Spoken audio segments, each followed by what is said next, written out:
Sign it to keep the peace, my parents demanded that night, while my brother smirked like he had won my entire life.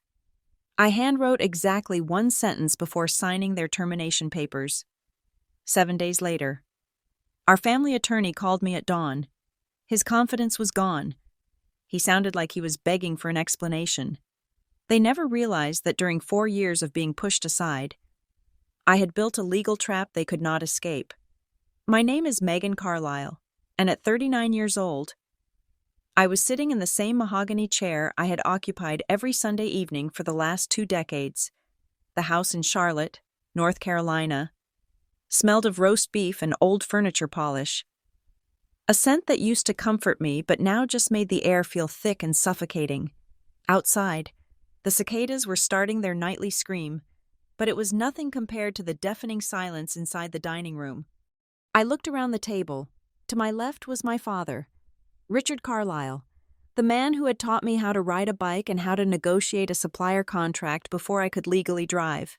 To my right was my mother, Elaine, who was currently staring so intently at her green beans that you would think they were about to impart the secrets of the universe.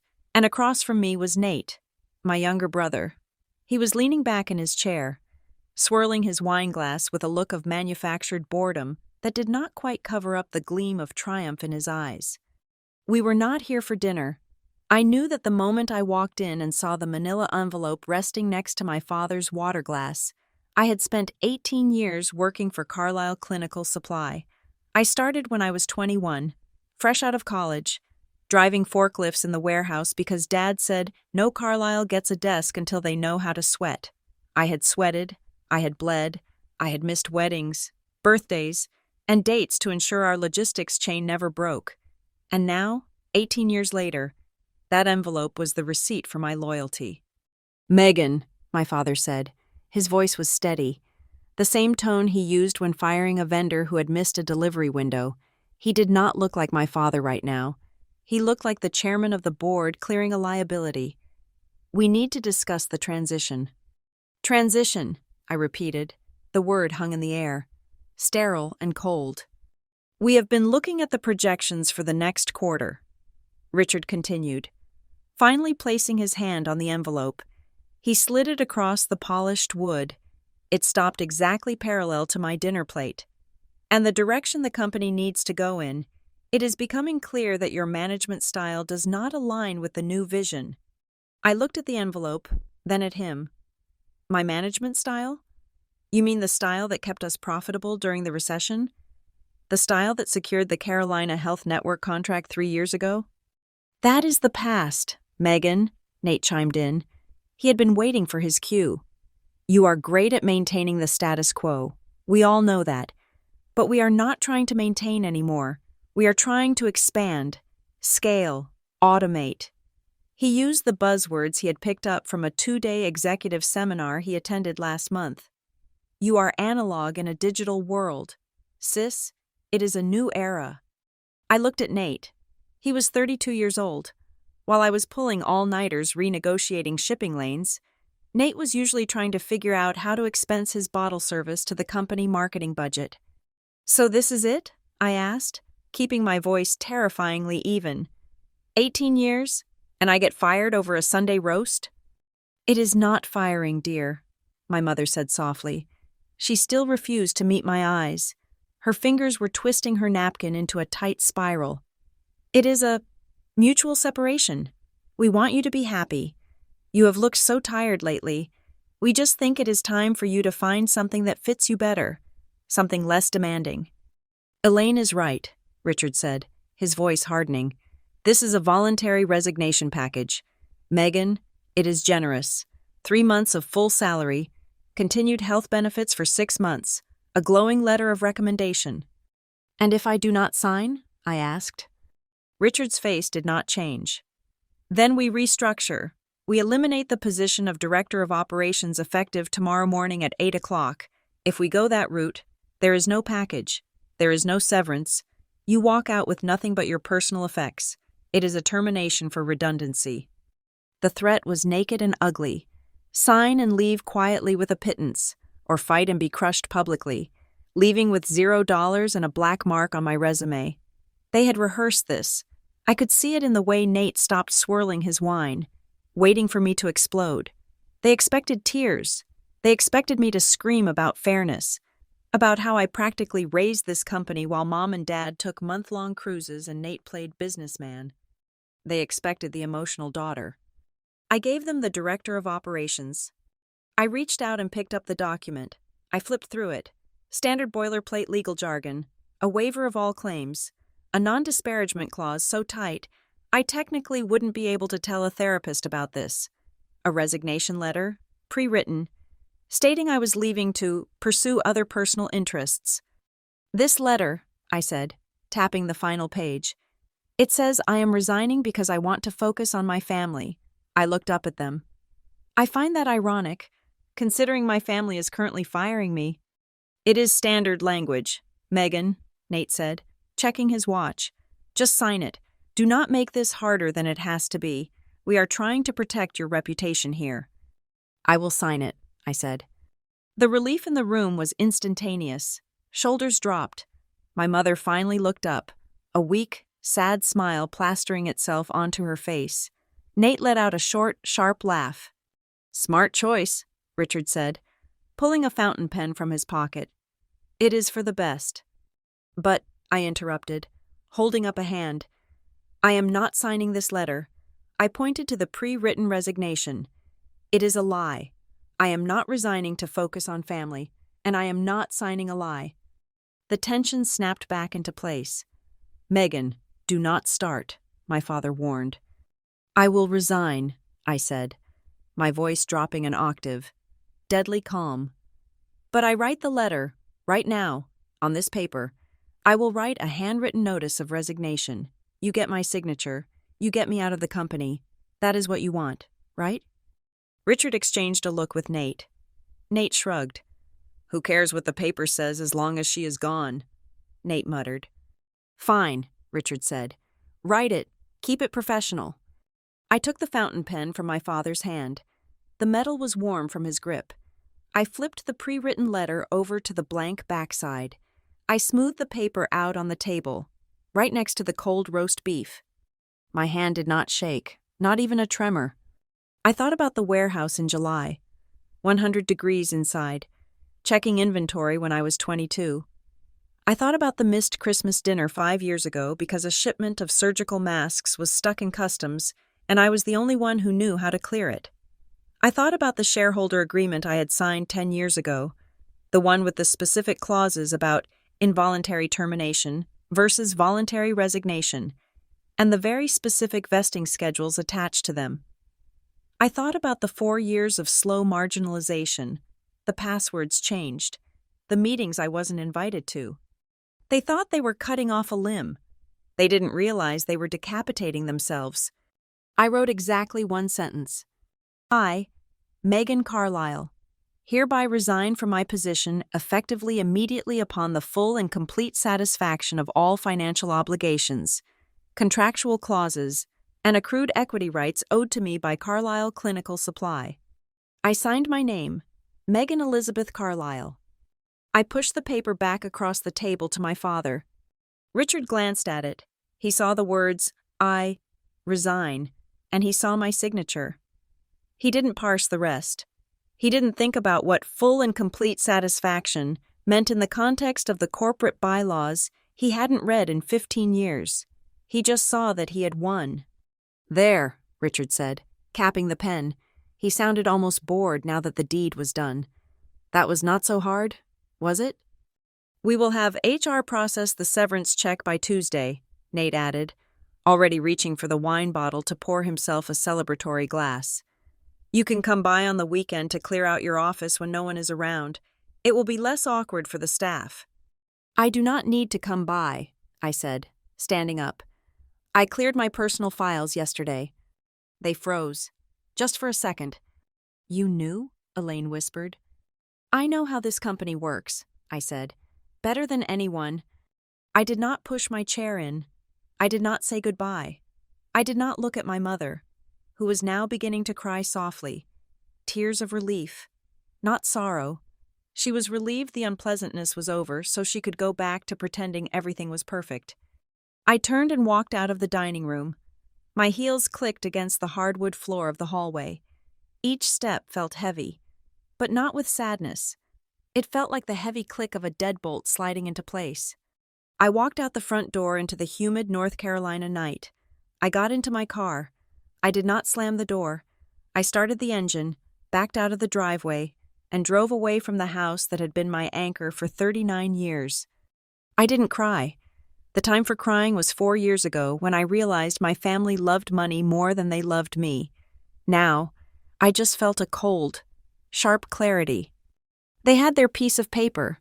They had their clean break. They had absolutely no idea what they had just agreed to. They thought the silence I left behind was the silence of defeat. They were wrong. It was the silence of a fuse burning down. The lawyer, Graham Keene, would read that sentence I wrote. He would read it, and then he would read the bylaws, and then he would check the vesting schedule, and then he would realize that by accepting a resignation conditioned on full satisfaction of rights, they had just bypassed the standard severance cap and triggered a valuation audit. But that was a problem for next week. For tonight, I was unemployed, and for the first time in 18 years, I was free. To understand why my signature on that piece of paper was not a surrender, but a demolition charge, you have to understand what Carlisle Clinical Supply actually is.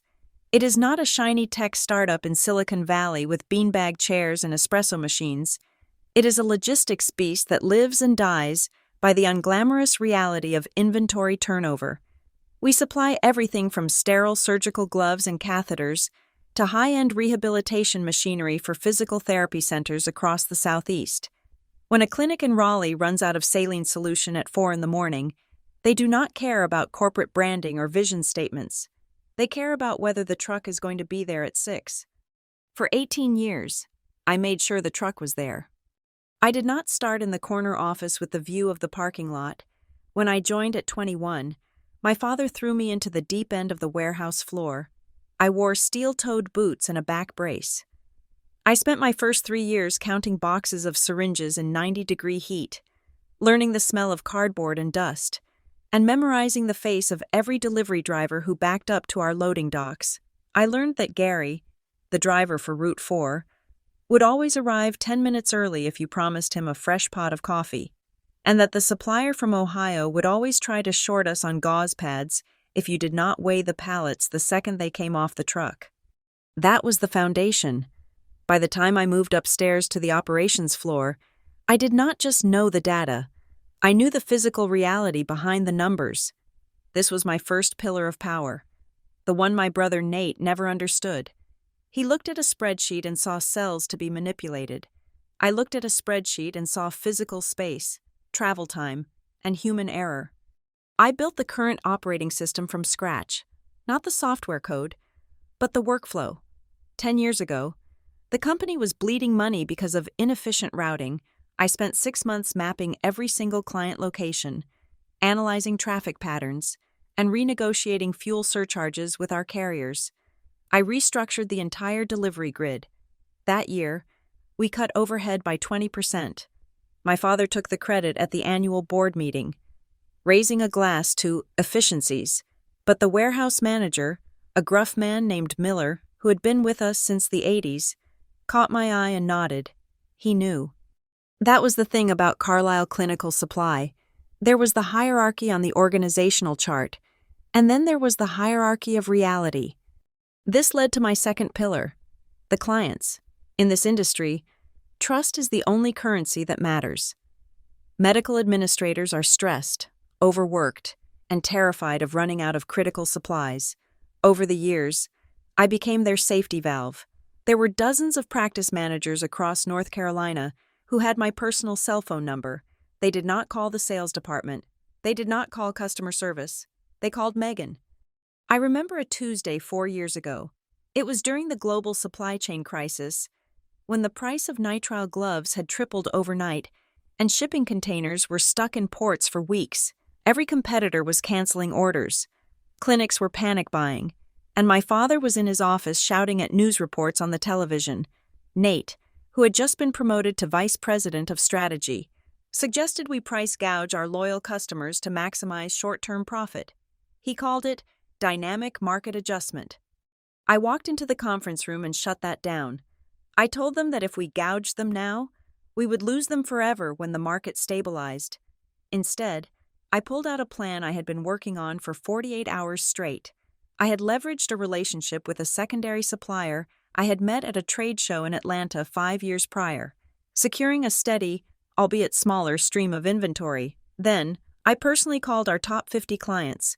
I did not lie to them. I told them exactly what was happening. I instituted a rationing system based on their historical usage to ensure nobody went completely dry. I told them, "You will not get everything you ordered, but you will get enough to keep your doors open. I promise." Because it was me saying it, they accepted it. We did not lose a single major client that year. In fact, we poached 3 from our biggest competitor because their operations director had stopped answering the phone. When the dust settled, the doctors and purchasing agents didn't send thank you cards to Richard Carlisle. They sent them to me. There was a standing rule at the front desk of the urgent care center in downtown Charlotte. If the order confirmation did not have my initials on the bottom, they would call back to verify it. I was the brand guarantee. Then there was the third pillar, the one my family seemed to have developed collective amnesia about, the equity. My father was a man who hated parting with cash. When I was 25 and asked for a raise commensurate with the money I was saving the company, he balked.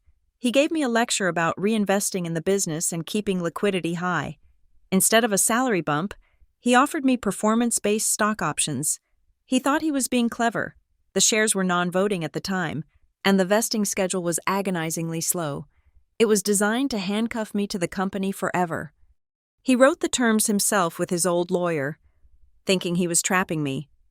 He tied the vesting not just to time, but to performance metrics, profit margins, inventory turnover rates, client retention scores. He set the bars high, thinking I would miss half of them. He underestimated me. I hit every single metric, every year. For 14 years, I quietly collected those shares. I signed the certificates, filed them away in my safe deposit box, and went back to work. As the company grew, the value of those shares grew. But more importantly, a clause in the shareholder agreement stated that upon 15 years of service, those non-voting shares converted to Class B voting stock. I crossed that 15-year threshold 3 years ago. I never waved this around. I never walked into meetings acting like an owner. I preferred to lead by doing. I believed, with a naivety that makes me cringe now, that the work spoke for itself. I believed in the meritocracy. I thought that because I was the one training the new hires, because I was the one staying until 8 at night to fix a shipping error, and because I held a significant financial stake in our success, my position was unassailable. I watched Nate breeze in at 10 in the morning, hungover, wearing a suit that cost more than my first car. I watched him charm the sales team with sports talk while I was in the back counting inventory variances. I saw my parents beam at him with a pride that had nothing to do with competence and everything to do with him being the son, the heir apparent who looked the part. I told myself it did not matter. I told myself that when the time came for my parents to retire, the board and the numbers would dictate the future. You cannot argue with a balance sheet. You cannot argue with the fact that without me, the logistics of the company would grind to a halt within 30 days. But sitting in my car that night, driving away from the house where I grew up, I realized how wrong I had been. They did not care about the balance sheet. They did not care about the logistics. They cared about the narrative. They wanted the shiny new era with Nate at the helm, and I was the clutter from the past that needed to be swept away. They thought they could just unplug me. They thought I was just an employee with a fancy title. They forgot that I was the structural integrity of the entire building. They forgot about the drivers who only answered my calls. They forgot about the clients who only trusted my word. And most fatally, they forgot about the stack of stock certificates sitting in a bank vault on 4th Street, and the specific legal language attached to them regarding involuntary termination. They saw a daughter who needed to be managed. They failed to see that they were firing a partner who knew where every single body was buried because she was the one who had dug the graves and filled them back in to keep the company alive. I was not just the director of operations, I was the fail-safe, and they had just cut the wire. The erosion of my authority did not happen overnight. If it had, I might have fought back sooner. Instead, it was a slow, deliberate chipping away, like water dripping on a stone, designed to wear me down so gradually that I would not notice I was disappearing until I was already gone. It started 4 years ago, right around the time my parents began seriously discussing retirement. They bought a condo in Florida and started spending more time looking at brochures for river cruises than at profit and loss statements. At first, I thought this was the natural progression.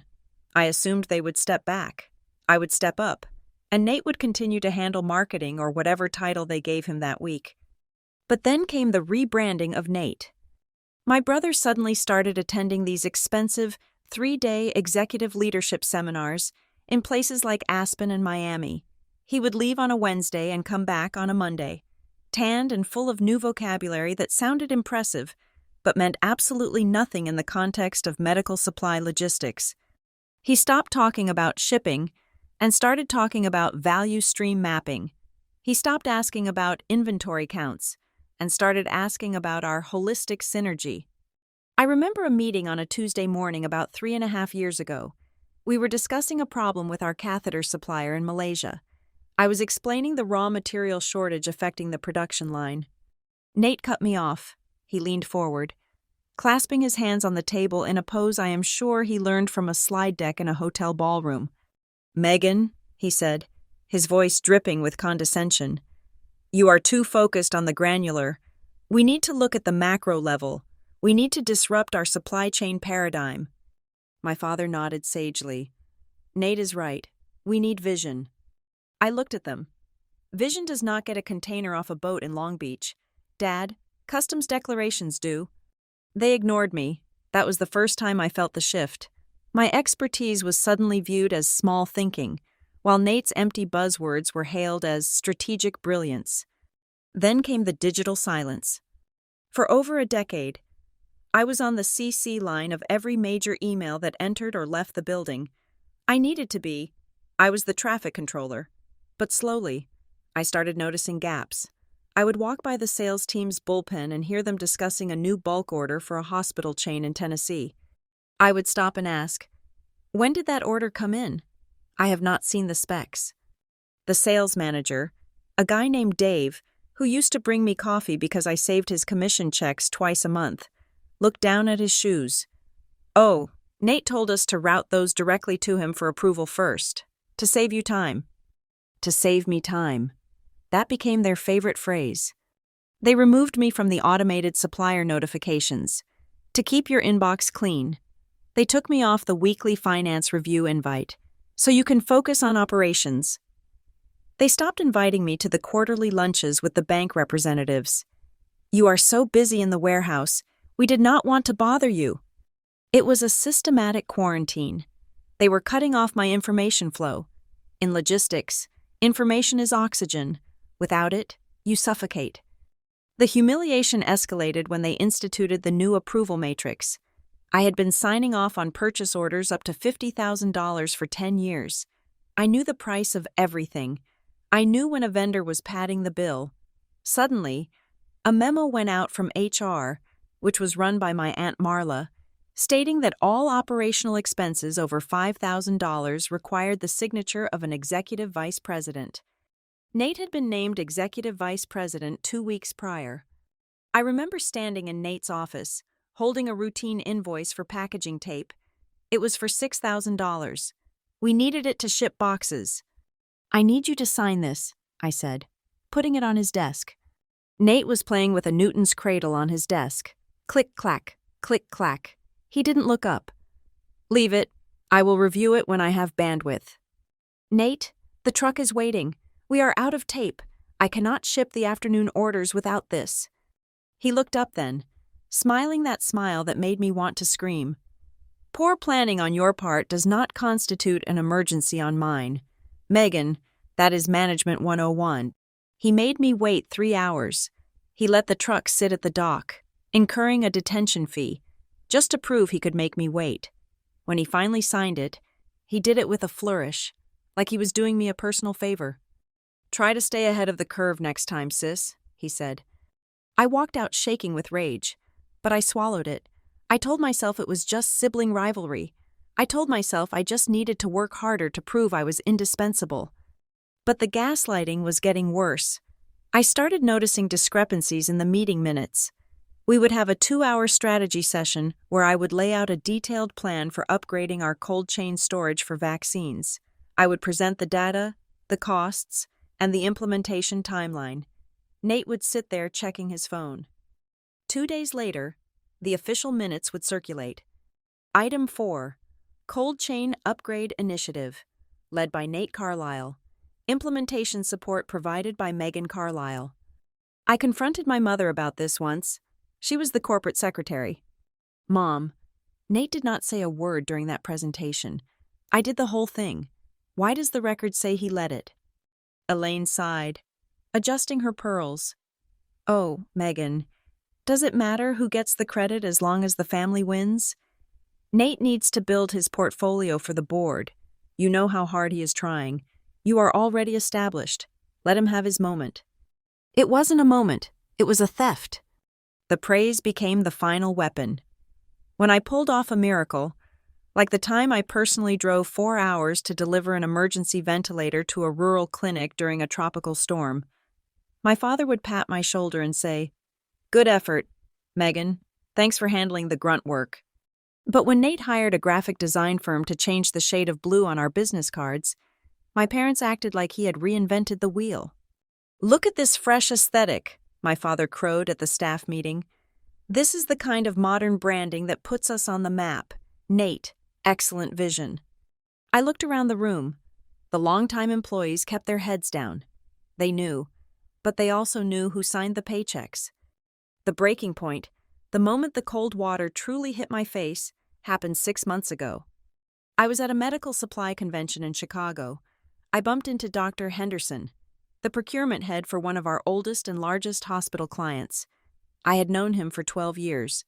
We had photos of each other's kids, or in my case, my golden retriever, since the company was my child.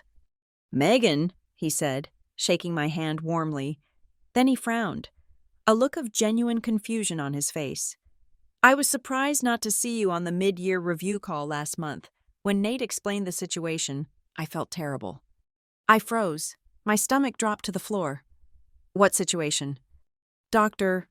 Henderson looked uncomfortable. "Well, Nate said you were stepping back, that you were dealing with some personal health issues? Burnout? He said you were transitioning to a strictly advisory role so you could rest." The room spun. The noise of the convention center faded into a dull roar.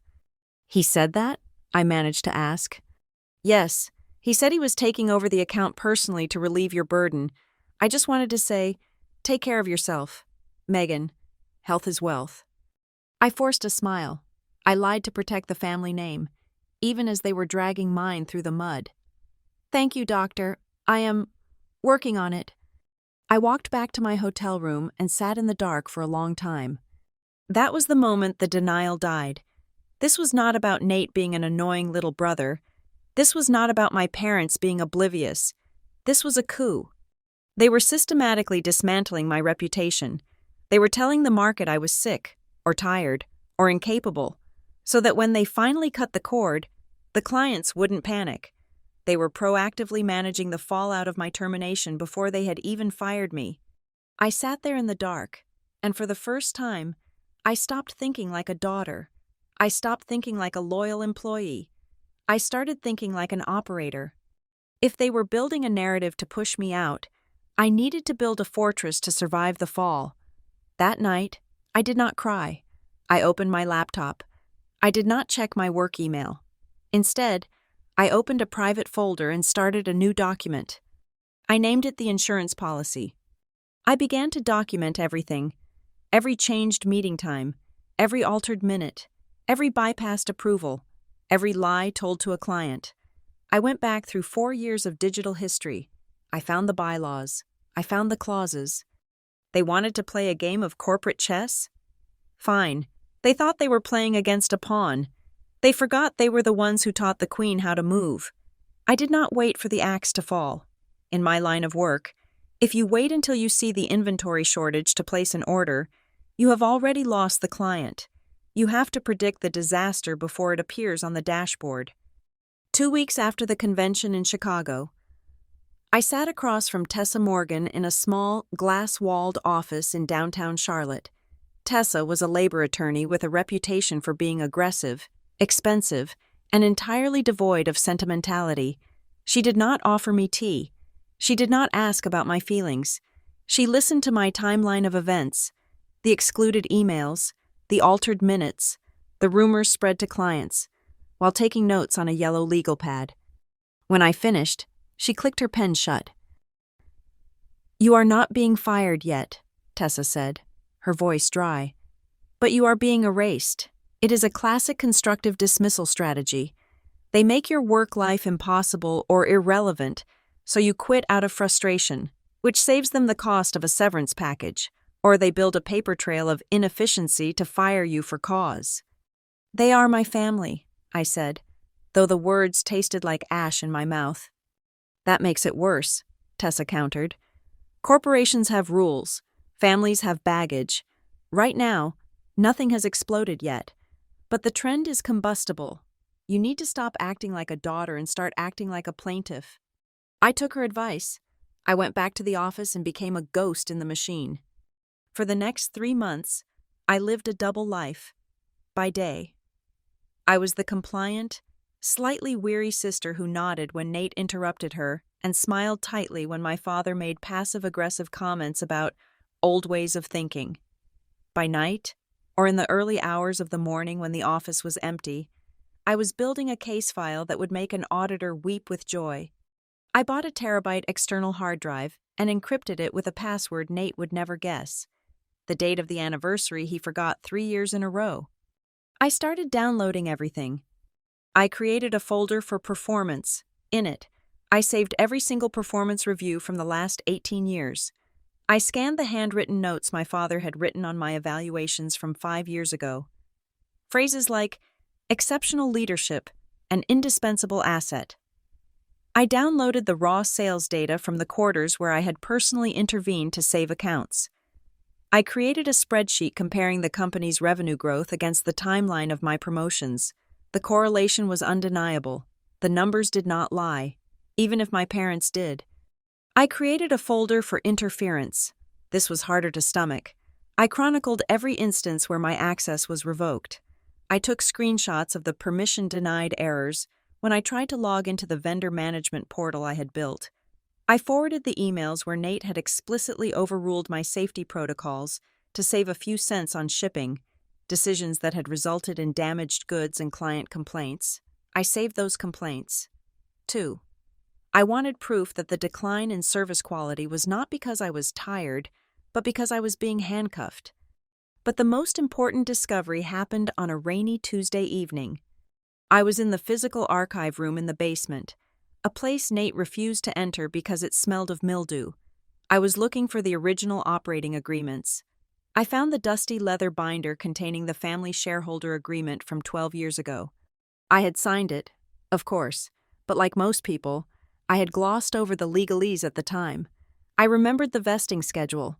I remembered the non-compete clauses, but I had forgotten the appendices. I sat on the concrete floor under the buzzing fluorescent light and read every single line. On page 42, buried in a section titled Involuntary Separation During Change of Control, I found it. My father had inserted this clause years ago, likely to protect himself in case his silent partners ever tried to stage a coup. The language was dense, but the meaning was clear. It stated that if a shareholder holding Class B voting stock was removed from their operational role without gross cause, meaning theft or violence, during a period defined as a strategic transition, the company was obligated to repurchase their shares. That was standard, but the kicker was the valuation method. It did not say current market value. It did not say negotiated price.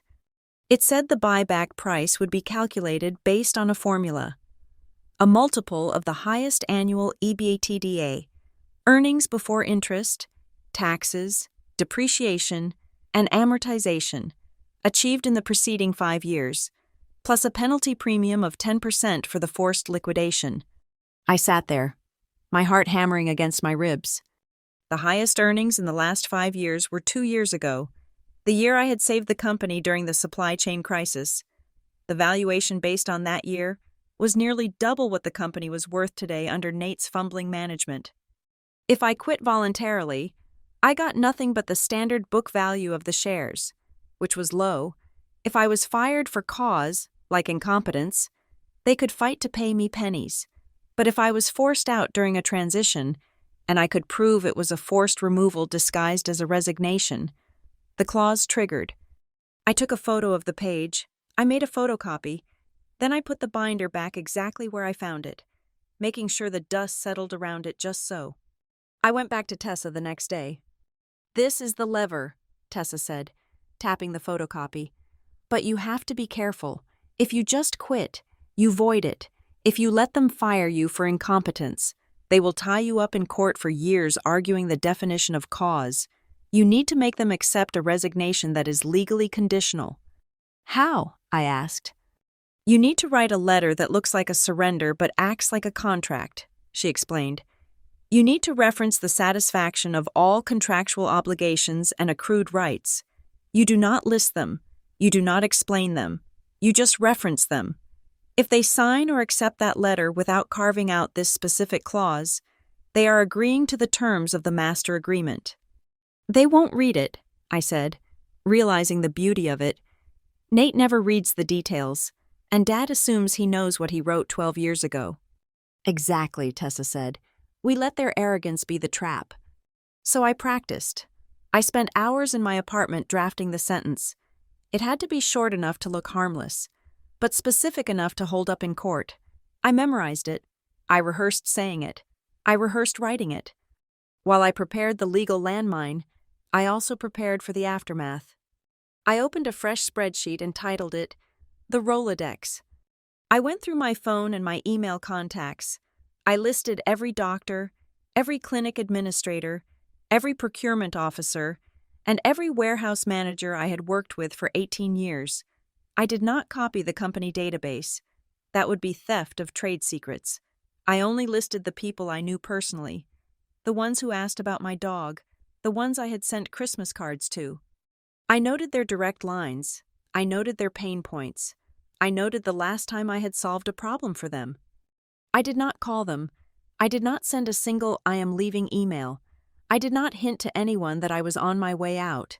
That would be a violation of my fiduciary duty, and I would not give my family a single grain of sand to throw in my eyes during a lawsuit. I just made the list. I looked at the names, hundreds of them. They were not loyal to the logo of Carlisle Clinical Supply. They were loyal to the person who answered the phone at 3 a.m. My mother thought the company's value was in the trucks and the warehouse shelving. My father thought it was in the legacy of the name. Nate thought it was in the branding. They were all wrong. The value was in the relationships, and those relationships were currently sitting in a password-protected file on my personal laptop.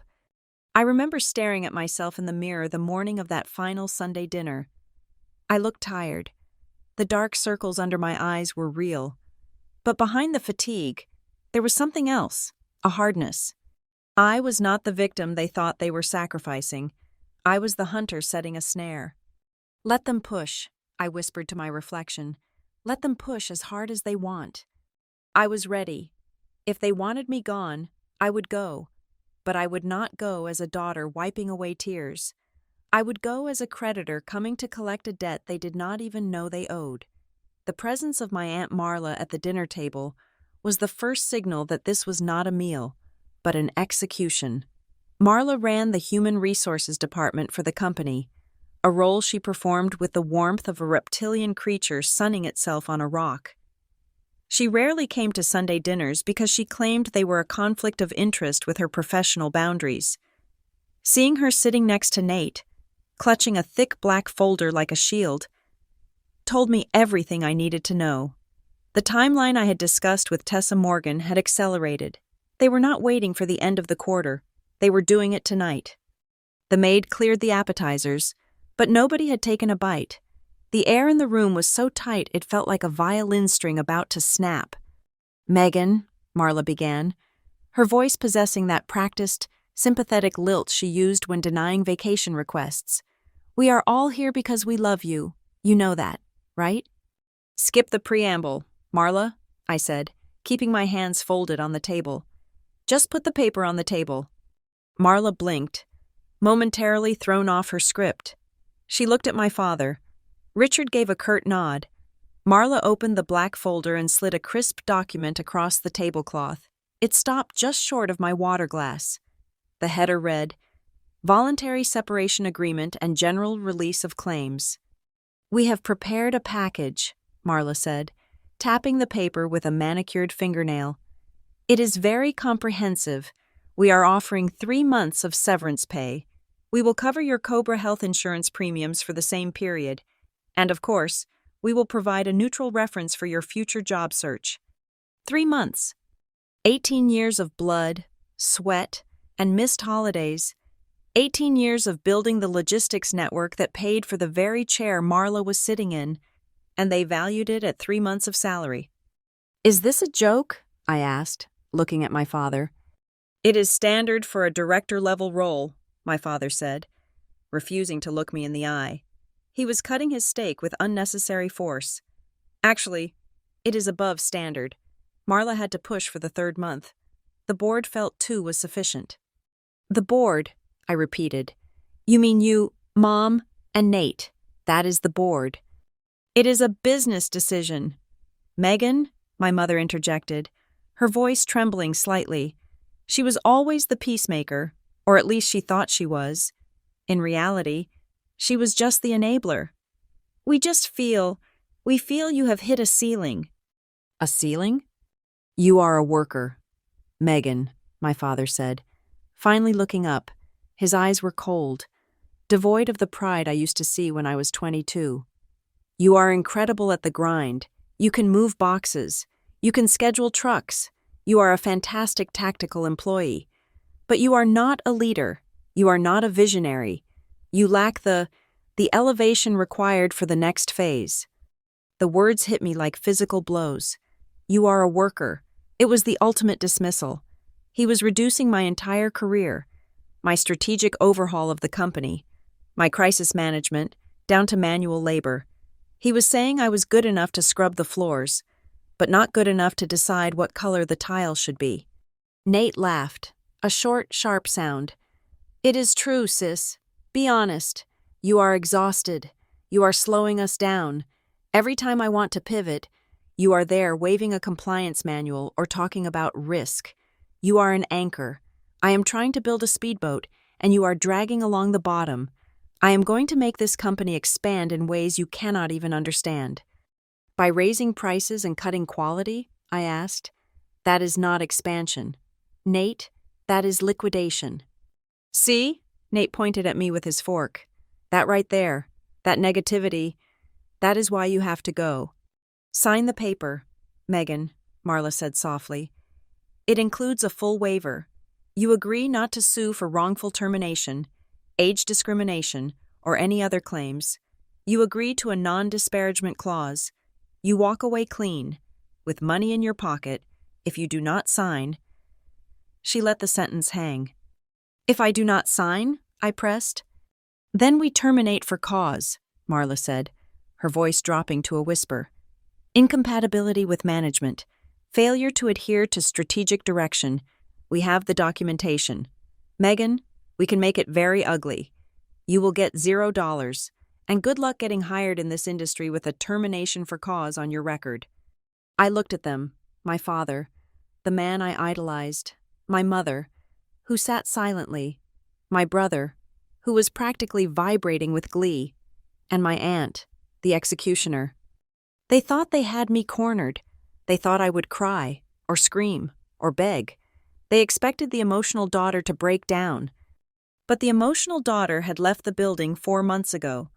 The person sitting in this chair was a strategist who had memorized page 42 of the shareholder agreement. I took a deep breath. I let my shoulders slump slightly, feigning defeat. I saw the tension in my father's jaw relax. He thought he had won. "I will not sign your letter," I said quietly. "Megan, be reasonable," Marla started. "I will not sign your letter," I repeated, interrupting her. "Because the language is cold. It feels like a legal document. If we are family, I want to write my own resignation. I want to leave with dignity." "We do not have time for you to draft a new contract," Nate snapped. "Just a handwritten note," I said, keeping my voice steady, bordering on fragile. "I will write that I am resigning. I will sign it. It is legally binding. You get my resignation.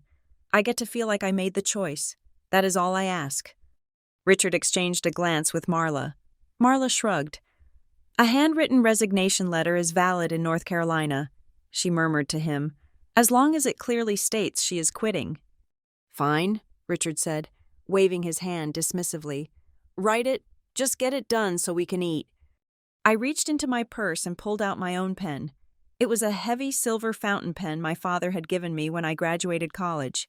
He probably did not even remember it. I pulled the blank side of their separation agreement toward me.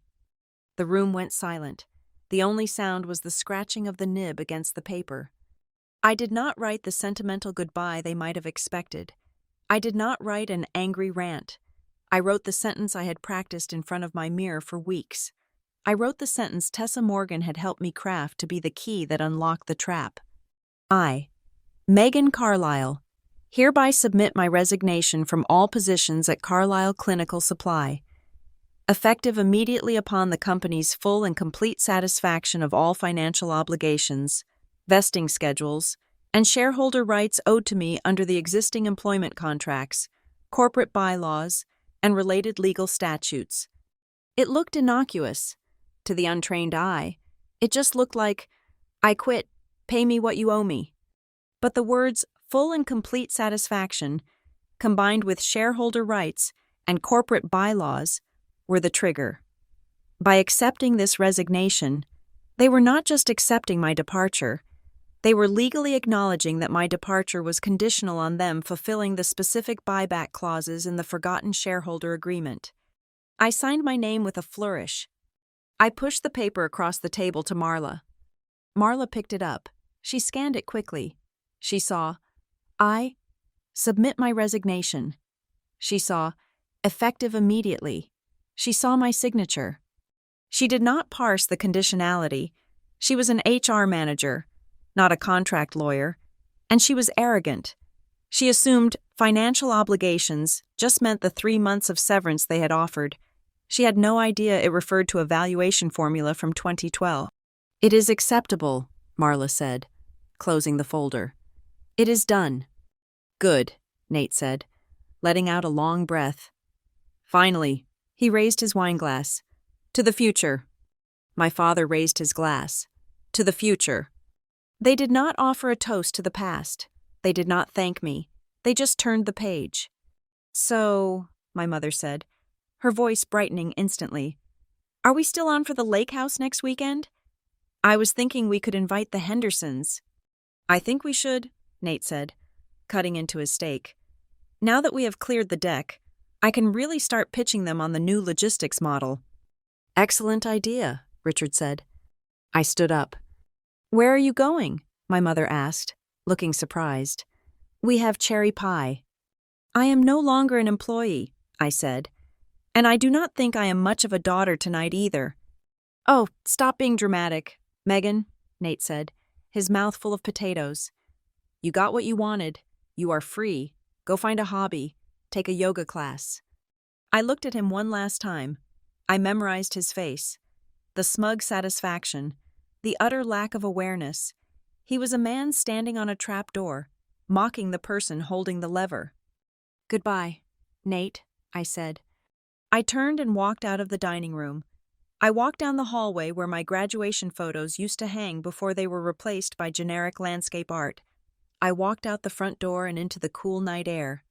My hands were shaking, but not from grief, They were shaking from the adrenaline dump. I got into my car and locked the doors. I looked back at the house. The golden light spilled out from the dining room window. They were in there, eating pie, talking about spending the money they thought they had saved by firing me. I put the car in gear. They thought I had just signed a surrender. They did not know that I had just signed a warrant for a forensic audit of the entire company. They thought the silence was the end of the story. I drove away into the dark, a small, cold smile touching my lips. The clock had started. In 7 days, they would send me a check for the severance. It would be the wrong amount, and the moment that check arrived, the breach of contract would be official, and the phone calls would begin. I was not unemployed. I was simply moving to the next phase of the operation. The screen of my phone lit up at exactly 8:17 in the morning. I had been awake since 5, sitting in my kitchen with a cup of black coffee that had gone cold an hour ago. The morning light was just starting to crawl across the granite countertop, illuminating the single object I had placed there, the file folder containing the photocopy of the shareholder agreement I had unearthed from the basement. I knew the call was coming. I did not know who it would be, but I knew the timing. It had been exactly 7 days since I walked out of my parents' dining room. 7 days was the standard processing time for payroll at Carlisle Clinical Supply. That meant Marla had tried to cut the severance check this morning, and that meant someone, likely the external legal counsel, had finally actually read the sentence I wrote on the back of that resignation paper. I looked at the caller ID. It was a number I did not have saved, but the area code was local. I let it ring 3 times. You never pick up on the first ring. It makes you seem eager or anxious. On the 4th ring, I swiped the green icon and brought the phone to my ear. "This is Megan," I said. My voice was morning rough but steady. "Ms. Carlisle," a man's voice answered. It was smooth, baritone, and practiced. It was the voice of a man who charged $600 an hour to make problems disappear. "This is Graham Keene. I am the retained counsel for Carlisle Clinical Supply and your parents." "Good morning, Mr. Keene," I said. I did not ask how he was. I did not ask what he wanted. I just waited. There was a pause on the other end, a beat of silence where he expected me to fill the void with nervous chatter. I did not. "I am calling regarding the administrative processing of your departure," Keene said, choosing his words with surgical care. "We are preparing the transfer of the severance package as discussed last Sunday. However, upon final review of the document you signed, I came across some phrasing that requires clarification." "I thought it was quite clear," I said. "Well," Keene let out a small, condescending chuckle, the kind meant to disarm a hostile witness. "You wrote that the resignation is, and I am quoting here, effective immediately upon the company's full and complete satisfaction of all financial obligations. That is a bit unusual. Ms. Carlisle, typically, a resignation is effective the moment it is tendered. The financial settlement follows. You seem to have inverted the order." "I did not invert anything, Mr. Keene," I said, leaning back against the counter. "I placed a condition precedent on the action. It is a standard contract principle. I am sure you are familiar with it." "The issue," Keene said, his voice losing a fraction of its warmth, "is that the company is prepared to wire the 3 months of severance today, but your note references all financial obligations and shareholder rights. That is vague. We need you to sign a clean addendum stating that the 3 months constitutes the entirety of that obligation so we can close the file." Here it was. The attempt to patch the hull breach before the ship went down.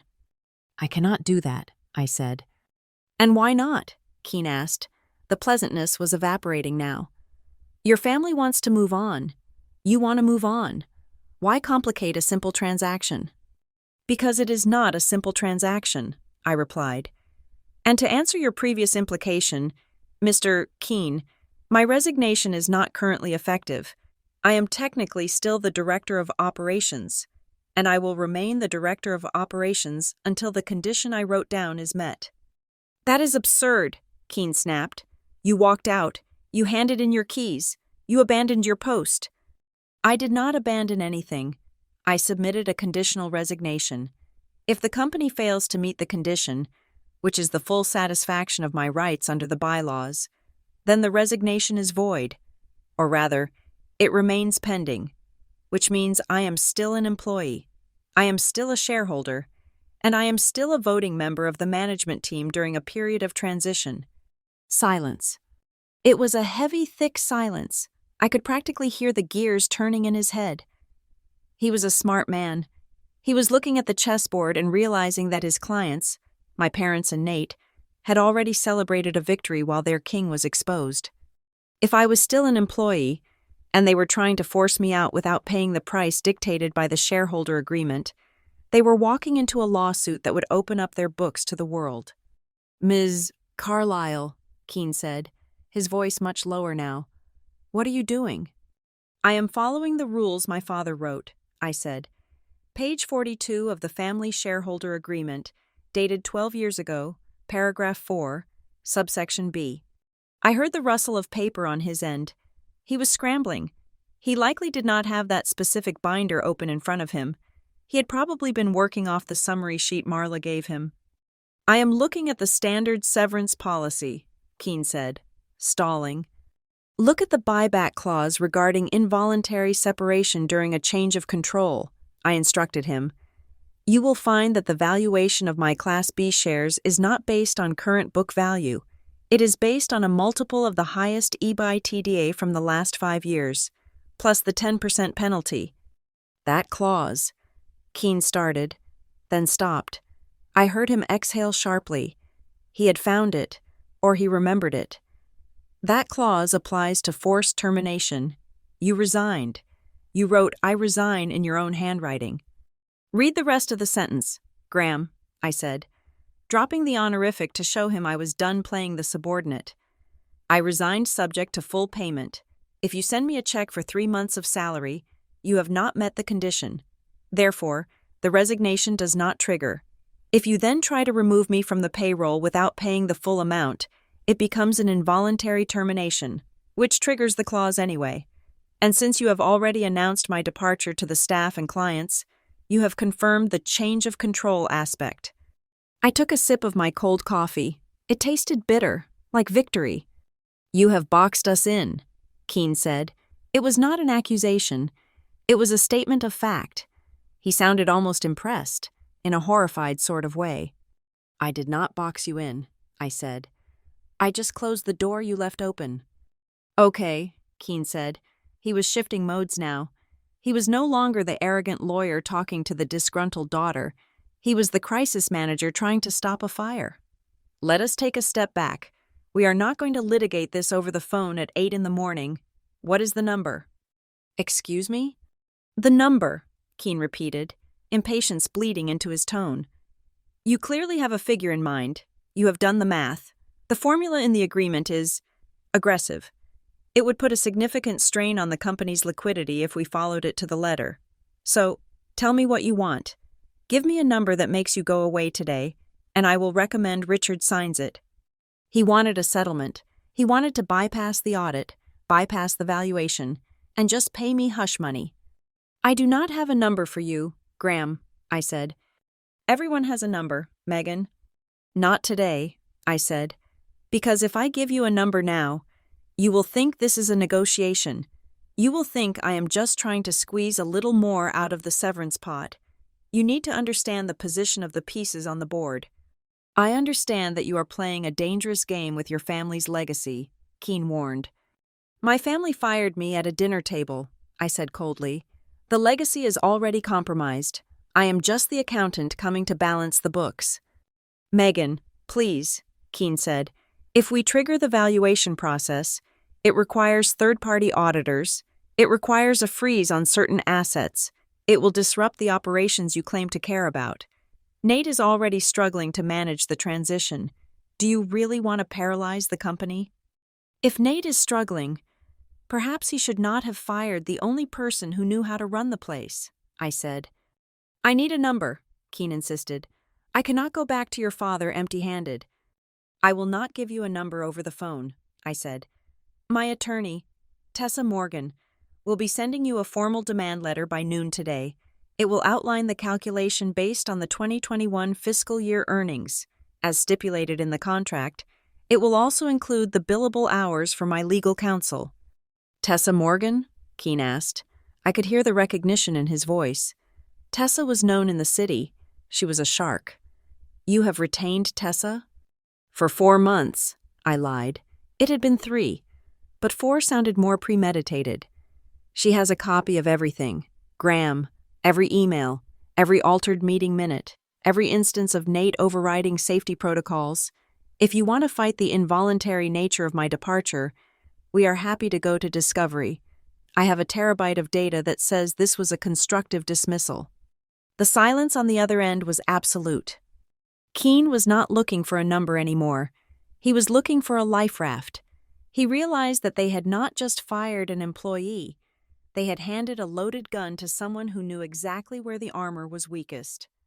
"I will look for the letter," Keene said finally. His voice was flat. The confidence was completely gone. "You do that," I said. "And Graham? Tell my father that the worker learned how to read." I ended the call. I did not slam the phone down. I placed it gently back on the counter, right next to the file folder. My heart was beating in a slow, heavy rhythm. I looked at my hands. They were perfectly steady. I walked over to the dining table where I had set up my temporary command center. My laptop was open. Next to it was the list of clients, the Rolodex, and next to that was the hard drive containing the insurance policy. The first shot had been fired. They knew now. They knew I wasn't gone. They knew I wasn't sad.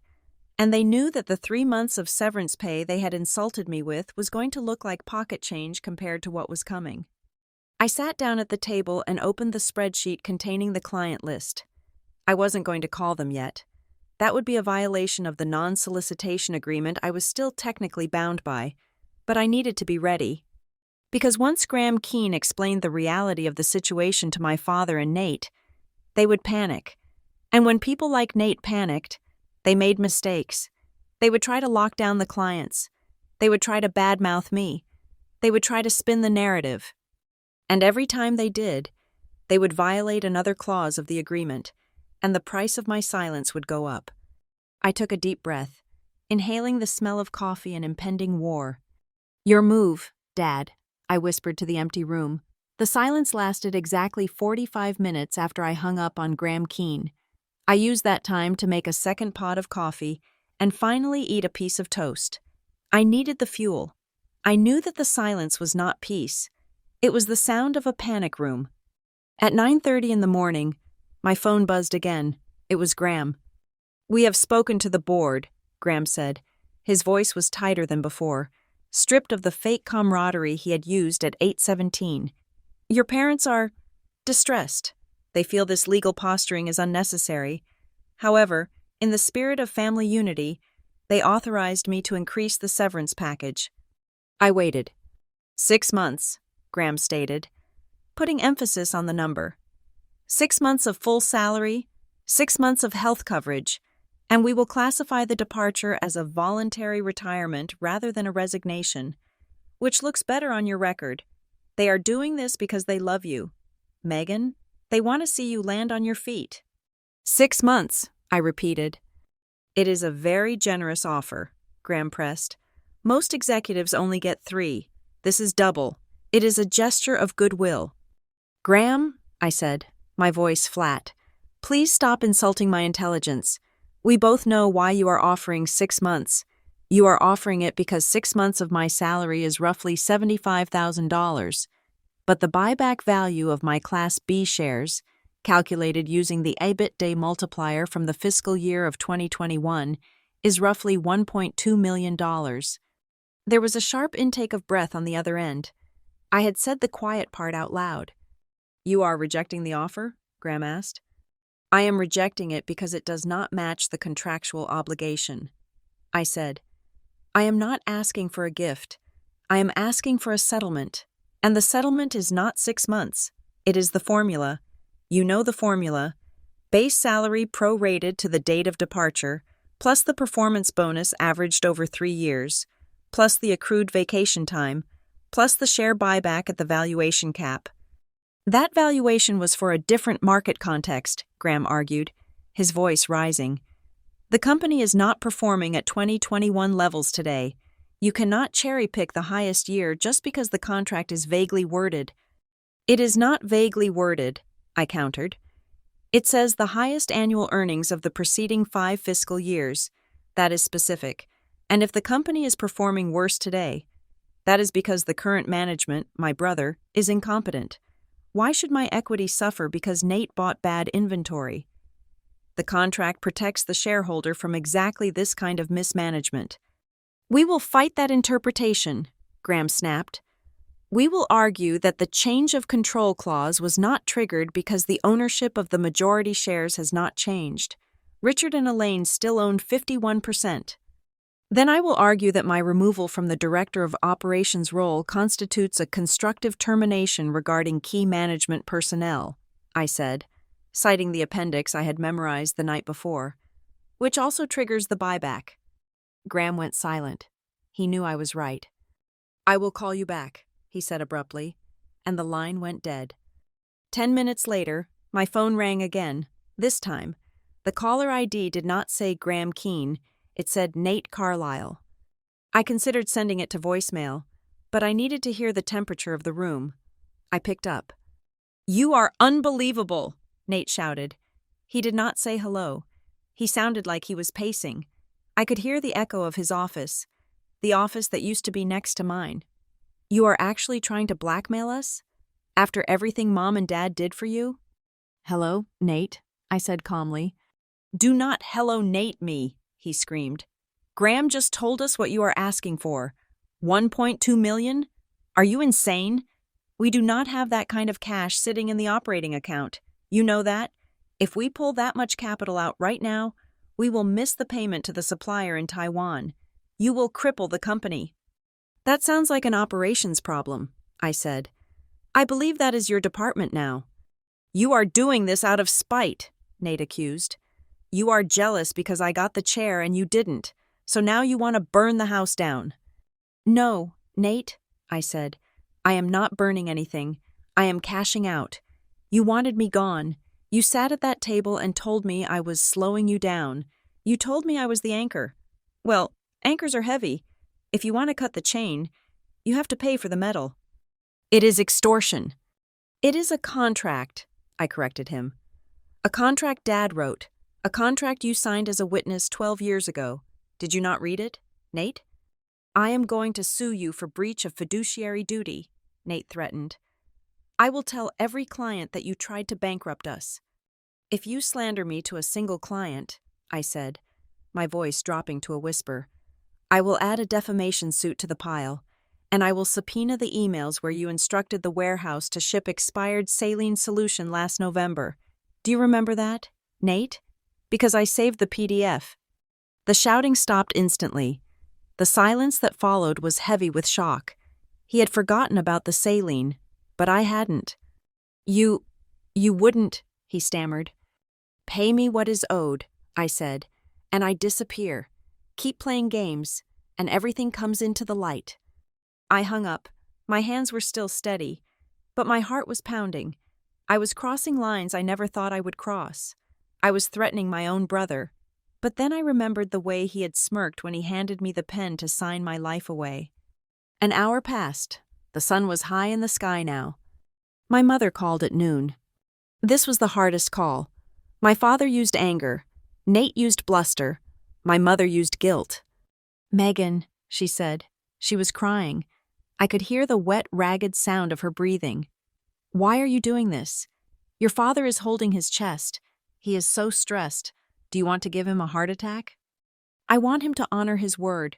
Mom, I said, staring at a spot on the wall. We are family, she pleaded. Family does not sue each other. Family does not quote bylaws. We offered you money. We offered you peace. Why can you not just take the 6 months and let us be? Because you did not treat me like family on Sunday night, I said. Family does not ambush you with a legal waiver. Family does not tell you that 18 years of work is worth nothing. You made this a business transaction. Mom, you brought Marla. You brought the papers. You wanted it to be clean and corporate. So now I am being corporate. We were trying to protect you, she sobbed. We thought you were tired. You fired me, I said. Stop rewriting history. You fired me to make room for Nate, and that is fine. It is your company. You can do that, but you have to pay the exit fee. We do not have the money, Megan, she whispered. Not that much. Not without selling assets. Then sell the boat, I said. Or the condo in Florida. Or maybe Nate can take a pay cut. You have changed, she said, her voice turning cold. I do not recognize you. I learned from the best, I said. Goodbye, Mom. I put the phone down and exhaled a long, shaky breath. That one hurt, but it was necessary. They were trying to break my resolve by attacking my character. They wanted me to feel like the villain so I would accept the crumbs they threw at me. At 2:00, Graham Keene called for the third time. The tone had shifted completely. He was no longer the negotiator. He sounded like a man who had just stepped on a landmine and was afraid to lift his foot. Ms. Carlyle, he said, I have been reviewing the entirety of the shareholder agreement, specifically the appendices regarding bad faith terminations. My ears pricked up. I knew this was coming. Go on, I said. There is a clause, Graham said slowly. Section 12, paragraph C. It states that if a shareholder is terminated or forced to resign for the primary purpose of preventing the vesting of options or avoiding a buyback trigger, the penalty is not just the formula price. No, I said, finishing the thought for him. It is the formula price plus treble damages, 3 times the amount, to punish the bad faith actor. You knew, Graham said. It was a statement, not a question. I read the same book you did, Graham. Megan, Graham said, his voice dropping. If you can prove that the decision to fire you was premeditated to avoid the buyback, if you can prove they discussed this timeline specifically to bypass your rights. I have the minutes from the board meeting in February. I lied. I didn't have the minutes. But I had the calendar invites and the subsequent emails that referenced the strategy session. It was enough to bluff. I have the emails between Nate and Marla discussing the cost saving of my departure. I have the timeline of when you drafted the separation agreement versus when the valuation report was due. You have the emails? Graham asked. He sounded horrified. I have everything, I said. I have a digital timeline that shows a systematic reduction of my duties starting 4 years ago. Constructive dismissal is a process, Graham, not an event, and I have mapped the whole thing. If we go to court, I will not just ask for the $1.2 million, I will ask for the $3.6 million under the bad faith clause, and I will get it. The line was silent for a long time. They did not tell me, Graham whispered. They told me this was a sudden decision based on performance. They did not tell me they had been planning it. They lied to you, Graham, I said softly. Just like they lied to me. They thought if they rushed it, if they pressured me at dinner, I would sign the waiver and the problem would vanish. They didn't tell you because they didn't think you needed to know. They made you an accomplice to a bad faith termination. I let that sink in. A lawyer's worst nightmare is to be used by his clients to commit fraud. It puts his license at risk. I need time, Graham said. He sounded exhausted. I need to speak to Richard again. I need to explain the exposure. You do that, I said. But Graham, the price goes up tomorrow. Every day I wait for my check is another day of interest. And if I have to file that lawsuit, the first thing I do is file a motion to freeze the corporate accounts to secure the judgment. No, Graham said quickly. Do not file. Please, give me 24 hours. You have until 5 p.m. tomorrow, I said. I hung up. I sat back in my chair. The adrenaline was fading, replaced by a deep, bone-weary exhaustion. They were scared. I could hear it in Graham's voice. I could hear it in Nate's screaming. I could hear it in my mother's tears. They had started the day thinking they could buy me off with $75,000 and a guilt trip. Now, they were staring at a potential $4 million liability and a public exposure of their incompetence. I looked at the file folder on the table. I wasn't done yet. They were panicked, but they weren't broken. Nate was still arrogant enough to think he could find a loophole. My father was stubborn enough to think he could bully his way out. I opened my laptop and pulled up the draft of the email to the asset list. The key suppliers and clients. I wasn't going to send it. Not yet. But I needed to be ready for the moment they tried to smear me. Because the one thing I knew about my family was that when they were cornered, they didn't surrender. They attacked. And I was waiting for them. The deadline I had given Graham Keene came and went at 5 o'clock. I did not call them. I did not send a follow-up email. I simply let the silence stretch out, heavy and suffocating, knowing that in the Carlyle household, silence was the terrifying precursor to a storm. At 10 o'clock the next morning, my phone rang. It was not a direct call from Graham this time. It was a conference line invitation. I accepted the call and put the phone on speaker in the center of my dining table. I sat down, flanked by my laptop and the hard drive. I took a sip of water. "Hello," I said. "Megan," my father's voice boomed out. It sounded tinny and distorted, clearly coming from the Polycom unit in his home office. "We are all here, your mother, Nate, Marla, and Graham is on the line from his office." "Good," I said. "Then we can stop wasting time." "This is not a negotiation." "Megan," Nate's voice cut in, sharp and aggressive. "This is an intervention. You have completely lost your mind. We are sitting here looking at the demands Graham says you made. Do you have any idea how selfish you sound? You are willing to bleed this company dry, the company that fed you for 18 years, just because your ego is bruised? I am not the one who turned a family dinner into a firing squad." "Nate," I replied, my voice steady. "We did not fire you," Nate shouted. "We offered you a transition. But no, you had to go and weaponize a typo in an old contract. You are sabotaging the future of this family. If we pay you this ridiculous amount, we cannot upgrade the fleet next quarter. We cannot expand to Tennessee. You are literally stealing our growth." "I am securing my equity," I corrected him. "And it is not a typo. Nate, it is a binding legal agreement." "It is theft," Nate screamed. "You are a parasite. You sat in those meetings for years pretending to be part of the team, all while you were planning to stab us in the back." I looked at the folder labeled Interference on my screen. I opened it. "Speaking of stabbing in the back," I said, my voice cool and precise, "let us look at the timeline, shall we?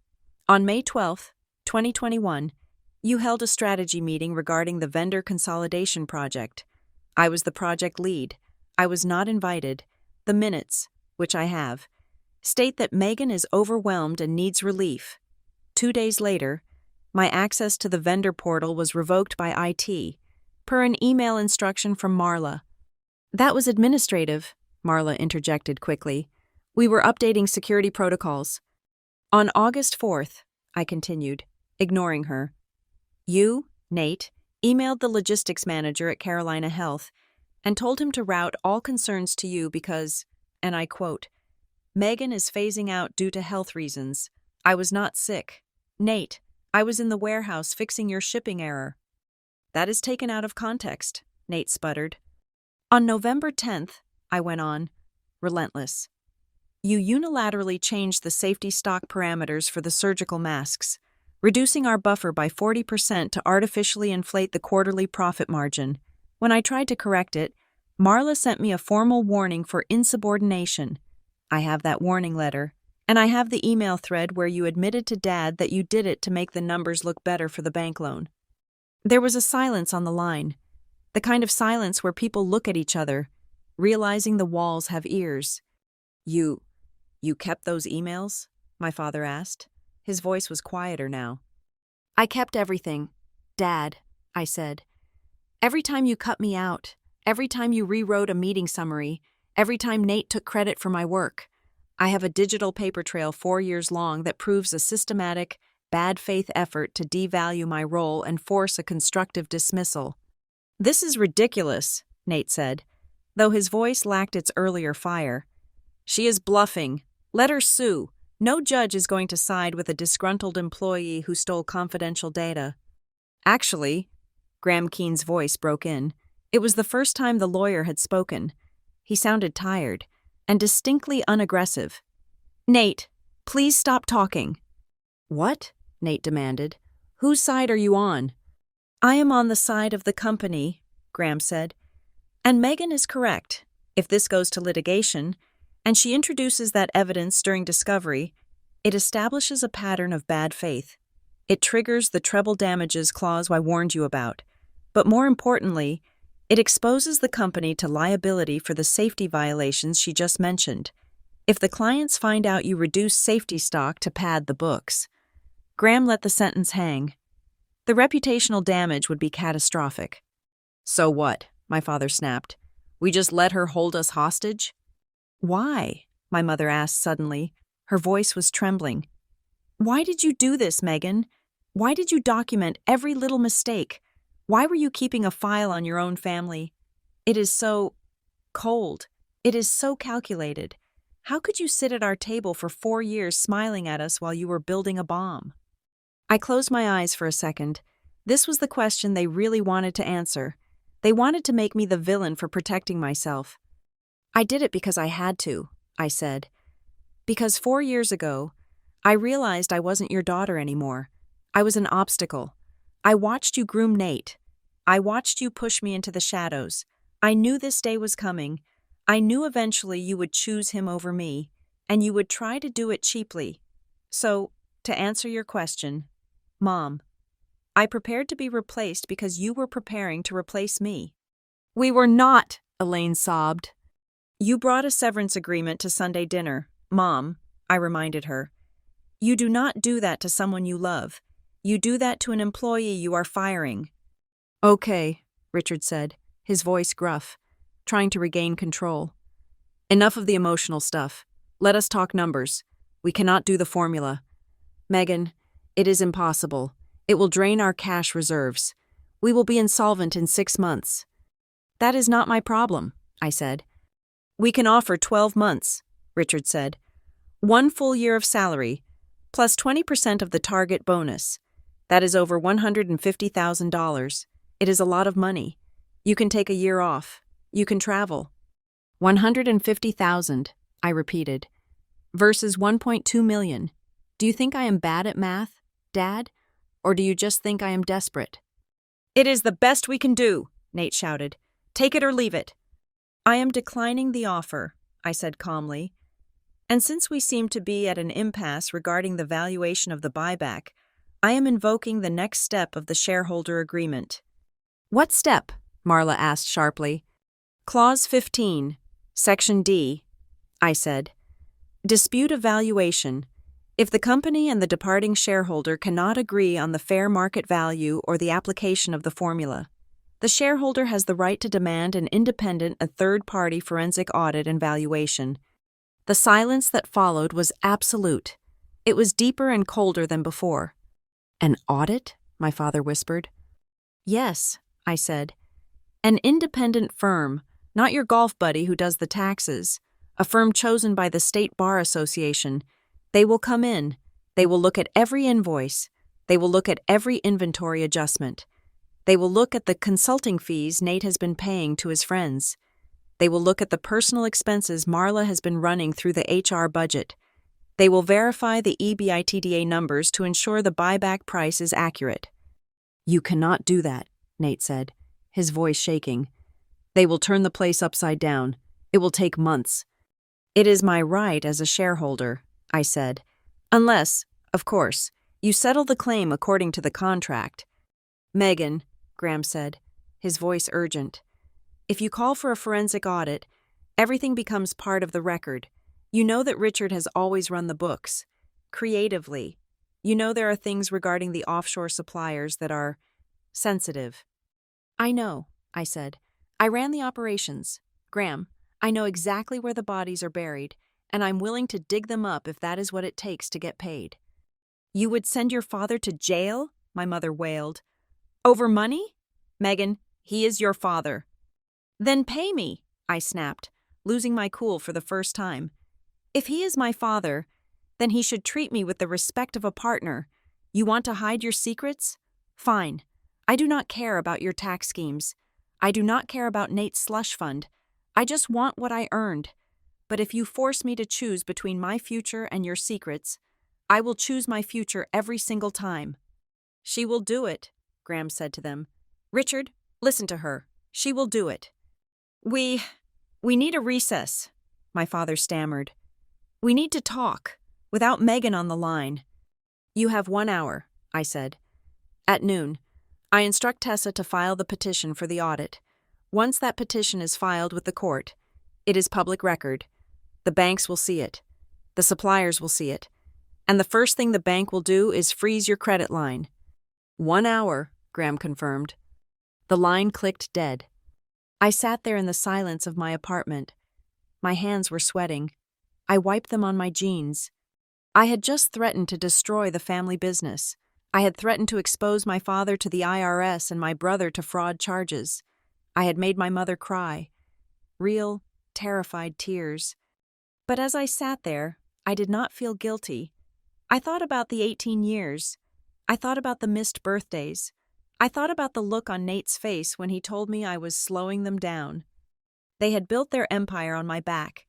They had enjoyed their cruises and their country clubs because I was in the warehouse making sure the engine ran. They owed me. And if they wouldn't pay the debt in cash, they would pay it in blood. I looked at the clock, 11:10. 50 minutes left. I stood up and walked to the window. I looked out at the city of Charlotte. Somewhere out there, in a large house with a manicured lawn, my family was screaming at each other. Nate was probably blaming Dad. Dad was blaming Graham. Marla was probably checking her own liability insurance. For the first time in my life, I wasn't the one trying to fix the mess. I was the one who had lit the fuse, and I was just waiting to see if they would cut the wire or let it blow. The whisper network in the medical supply industry is faster than fiber optic cable. You can lose a contract in Raleigh at 9 in the morning, and by noon, a distributor in Savannah knows you are bleeding. I did not have to make a single phone call to spread the news of my departure. My absence did the talking for me. For 18 years, my signature was on every major compliance form and every bulk purchase order. When that signature suddenly vanished, replaced by Nate's messy scrawl or, worse, a digital stamp, people noticed. 3 days after the deadline for the audit petition passed, a deadline I had graciously extended by 48 hours at Graham Keene's desperate request, the industry started to react. I was sitting in my living room, working on a business plan for a boutique consulting firm, when my personal cell phone buzzed. It was a supplier from a large sterile packaging company in Virginia. "Megan," he said, his voice low, "I just got off the phone with your purchasing department. They are trying to cut the lead time on the sterile wraps by 3 days, but refusing to pay the expedite fee. I told them we cannot do it. The guy on the phone, some new kid Nate hired, told me to figure it out or we walk. Are you guys okay over there? Who is actually driving the bus?" "I am no longer with Carlisle Clinical Supply, Jim," I said simply. "I cannot comment on their current operations." "You are gone?" Jim asked, stunned. "Since when?" "Since last week." "Well," Jim said, and I could hear the grimace in his voice. "That explains why the invoice payment is 5 days late.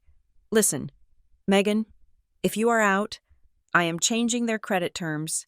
Net 30 becomes net 10.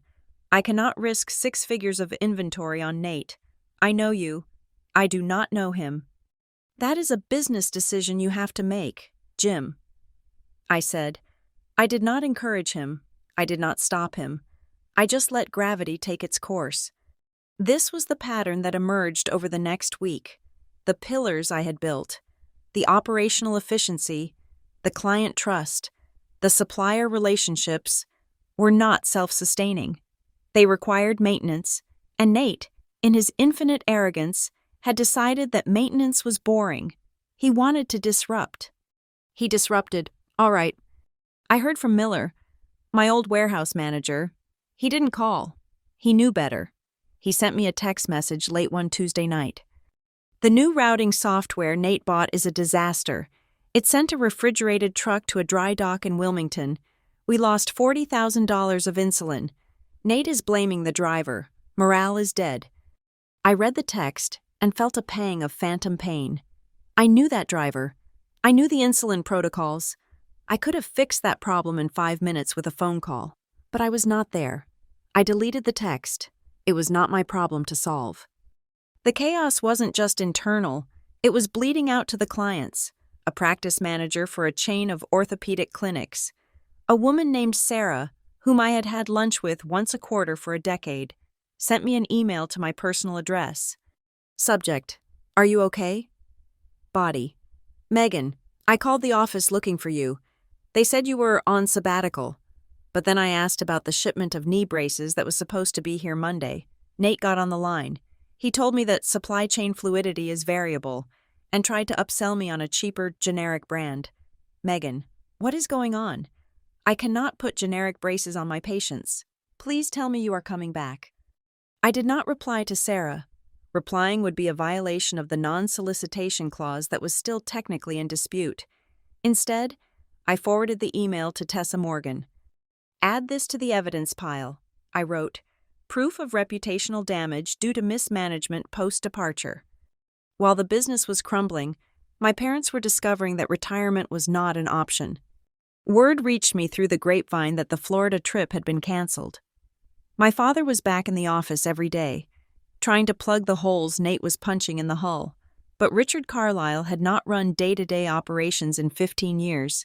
He walked into a warehouse that was running on a system I had designed, using software he did not understand, managed by people who were loyal to me, not him. He tried to micromanage. He started shouting at pickers. He tried to override Nate's decisions, which led to screaming matches in the glass-walled conference room that the entire staff could hear. They were looking for the magic button I used to push to make everything work. They did not realize there was no button. There was just me, 18 years of experience, and the respect I had earned. You cannot buy that, and you certainly cannot fake it. Meanwhile, the legal war had shifted from a blitzkrieg to a siege. Graham Keene was calling Tessa almost every day.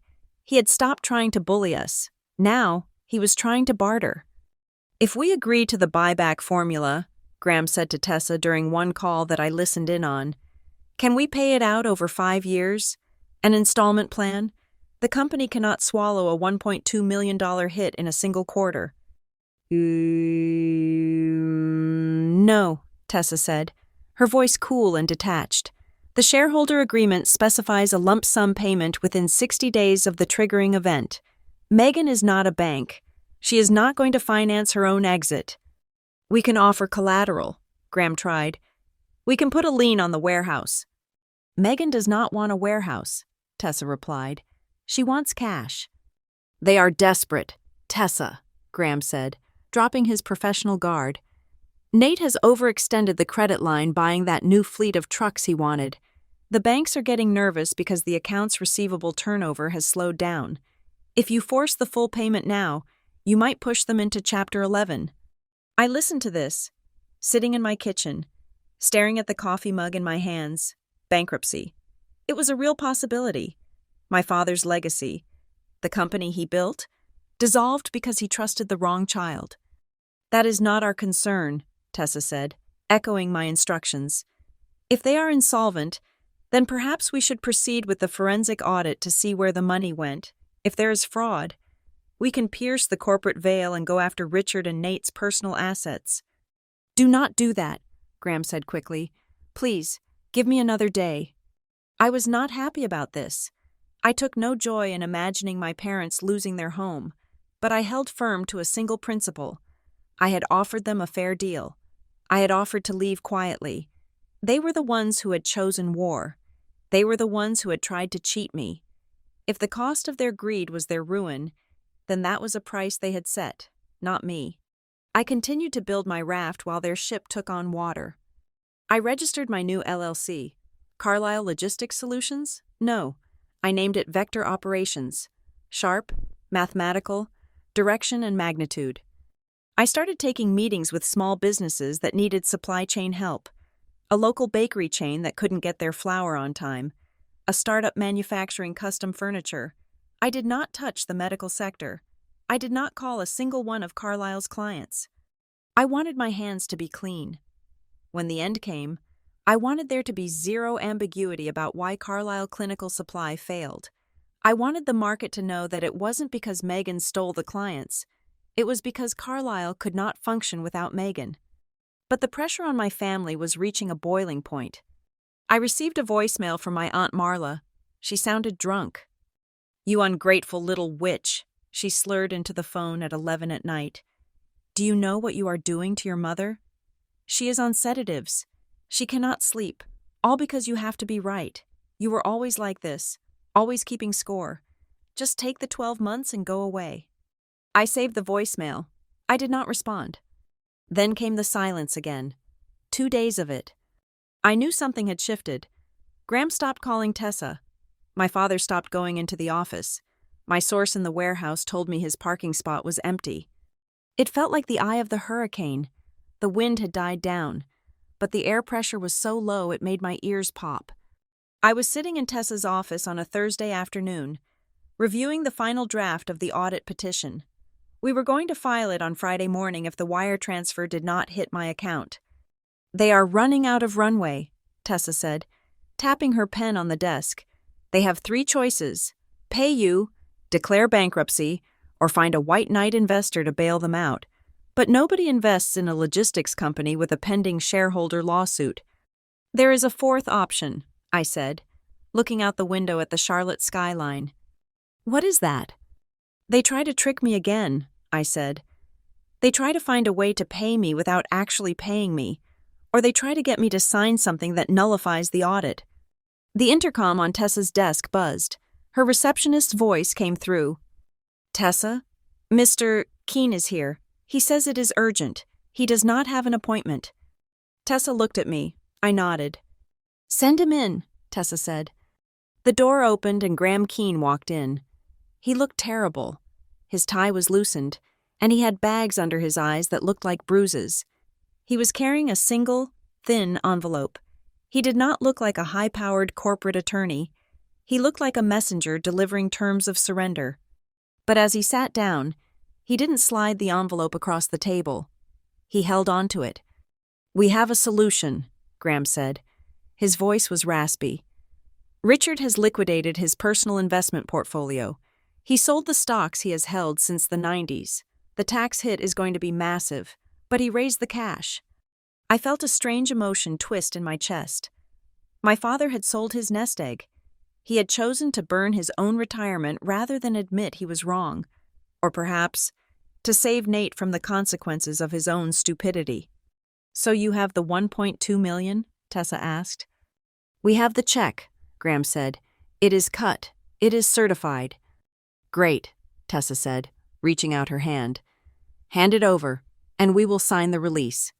"There is one condition," Graham said. He didn't let go of the envelope. "We do not do conditions, Graham," I said. "We are past that." "This is not a legal condition," Graham said, looking directly at me. His eyes were grave. "It is a structural one. Richard and Elaine are stepping down. Immediately. They are done. The stress has broken them." "And?" I asked. "And Nate is being removed as president," Graham said. I froze. "Removed?" I asked. "The bank insisted," Graham said. "After the insulin incident and the credit downgrade, the bank said they would pull the revolving line of credit if there wasn't a change in leadership. They view the current management as a liability." "So who is running the company?" I asked. Graham slid the envelope across the table, but it wasn't a check. It was a single sheet of paper. "Open it," Graham said. I opened the envelope. It was a formal resolution from the Board of Directors of Carlisle Clinical Supply. It authorized the payment of $1.2 million to Megan Carlisle for the repurchase of Class B shares. But below that, there was a second paragraph. "Resolved. The board hereby appoints an interim CEO to restructure the organization and manage the transition of assets." The name of the interim CEO was blank. "They want you to come back," Graham said quietly. "Not as a director, as CEO. They want you to take the money, buy back in, and save the ship." I stared at the paper. This was the twist I hadn't seen coming. They weren't just paying me to leave. They were paying me to return. They had realized, finally, that they couldn't survive without me. It was the ultimate vindication. I could have the money, the title, and the power. I could fire Nate. I could fix the routing. I could save the legacy. Tessa looked at me, her eyebrows raised. She knew this was a victory beyond what we had planned. But I looked at Graham, and I remembered the Sunday dinner. I remembered the worker comment. I remembered the years of being small. They want me to fix their mess, I said. They want me to clean up the blood Nate spilled. They want the company to survive, Graham said. It is your name on the door too, Megan. I looked at the blank line where my name was supposed to go. It was tempting. God, it was tempting. To walk back in there and watch Nate pack his box. To sit in my father's chair. But then I remembered the insurance policy regarding the buyback.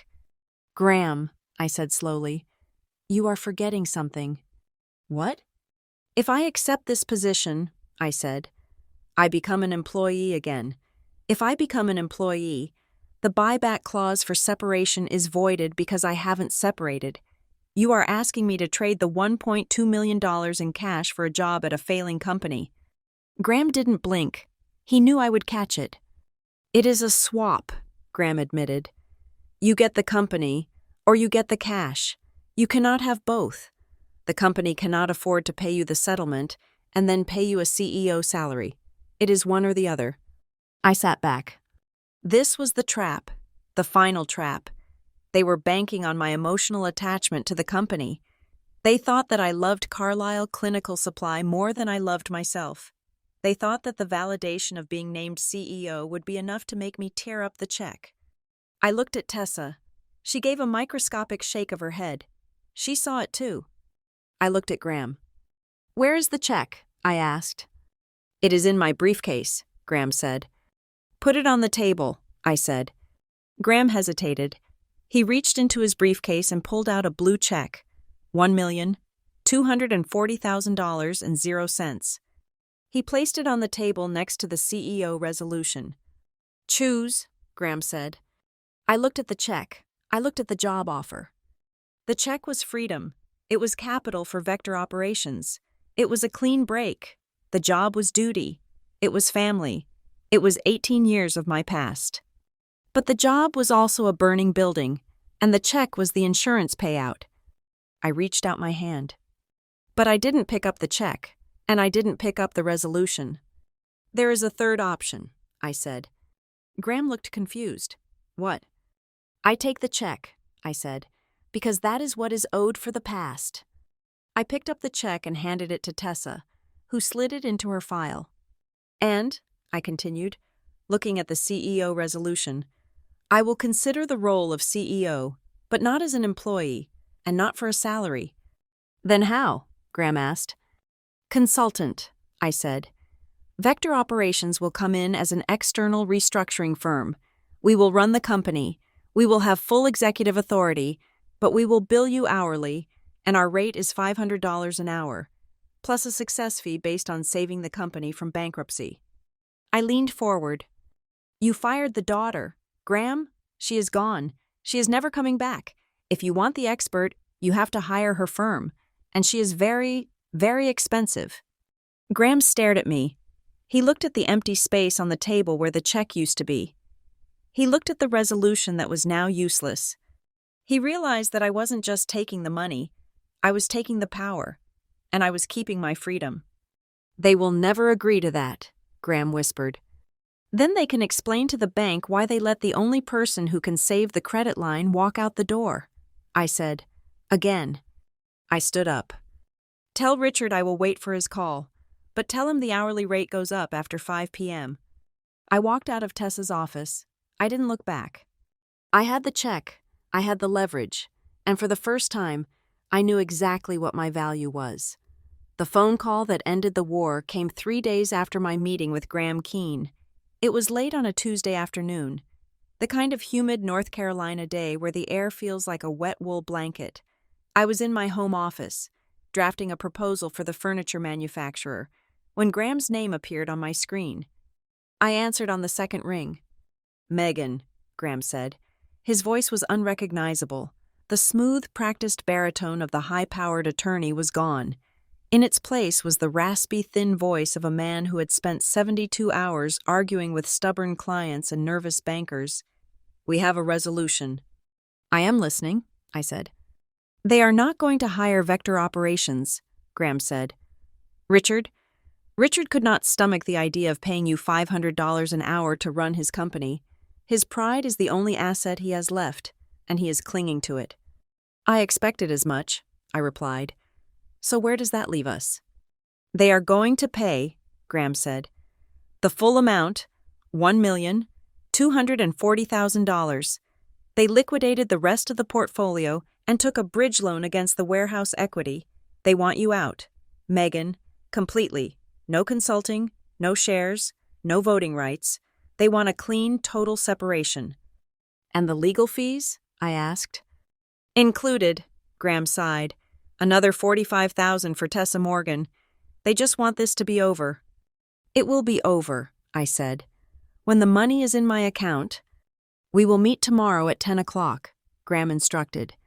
"Not at the company, and not at my office. We are using a neutral site, the Highland Arbitration Center on 3rd Street. Bring Tessa. Bring the release. We will have the wire transfer ready to authorize." The Highland Arbitration Center was a sterile, soulless suite of offices designed for people who hated each other to divide up their lives without screaming. The walls were a neutral beige. The air conditioning was set to a frigid 68 degrees, and there were no family photos on the walls. I walked in with Tessa Morgan at 9:55. Graham was already there, sitting alone at a long oak table. My parents were not there. Nate was not there. "They did not want to come?" I asked, taking the seat opposite him. "I told them not to," Graham said, sliding a thick document toward us. "The emotional temperature is too high. If Nate saw you right now, he would say something that would cause you to walk out. And we cannot afford for you to walk out." Tessa picked up the document. It was the final settlement agreement. She began to read, her eyes scanning every line, every comma, every clause. The room was silent for 20 minutes, save for the hum of the HVAC system and the turning of pages. "It looks correct," Tessa said finally. "It references the shareholder agreement. It acknowledges the payment as a settlement of the buyback clause. It includes the non-disparagement provision stating that Carlisle Clinical Supply will not negatively characterize Megan's employment or departure." "We need that in writing," I reminded him. "A separate letter of reference, signed by the chairman." Graham reached into his briefcase and pulled out a single sheet of stiff, cream-colored paper. It was signed by Richard Carlisle. It was brief, painful, and perfect. It confirmed my dates of employment, my title, and stated that I left in good standing to pursue other ventures. "Satisfied?" Graham asked. "Almost," I said. I looked at Graham. He looked exhausted. He was staring at the wire transfer authorization form on his laptop, his finger hovering over the mouse. "Graham," I said softly, "before you click that button, I have to ask, do you know?" Graham looked up. "Do I know what?" "Do you know why I was so insistent on the specific language in my resignation letter?" I asked. "Do you know why I made sure it was conditional on the satisfaction of shareholder rights?" Graham leaned back in his chair. A shadow passed over his face. "I assumed it was to secure the money," he said. "It was," I said. "But do you know about the rider? The linkage clause?" Graham stopped. He took his hand off the mouse. "The linkage clause," he repeated. "Page 55 of the agreement," I said. Subsection E. It states that if the company is compelled to repurchase shares under the involuntary separation formula, which is what you are doing right now, it automatically triggers a solvency and valuation reset. Graham went very still. "I know," he whispered. "I tried to tell them." "If you pay me this money based on the 2021 valuation," I continued, "you are legally establishing that the 2021 formula is the valid metric for the company's worth. That means every other liability on your books, the bank loans, the line of credit, the other shareholder equity, has to be reevaluated against this transaction." "It forces a restatement," Graham said, his voice barely audible. Exactly, I said. By paying me off to avoid the forensic audit, you are triggering an internal compliance review with your lenders. You have to tell the bank that you just paid out over $1 million based on a valuation formula that the company currently cannot support. It puts them on a watch list, Graham admitted. The bank is going to demand monthly audits now. They are going to be watching every penny Nate spends. He won't be able to buy a stapler without 3 forms of authorization. That is the price, I said. They thought they were just paying me to go away. They didn't realize that by paying me, they were putting themselves in a straitjacket. They signed it, Graham said, looking at the papers. They signed the authorization last night. They didn't read the appendix. I tried to explain the long-term implications, but Nate just kept shouting about getting you off the cap table. They think once you are gone, they can go back to normal. There is no normal anymore, I said. Not for them. Graham looked at me with a strange mixture of fear and respect. They really thought you were just the girl who moved boxes, he said. They had no idea. They signed in a rush, I said, echoing his thoughts. They wanted the problem to disappear. They forgot that when you try to bury a landmine, you usually just end up loosening the dirt.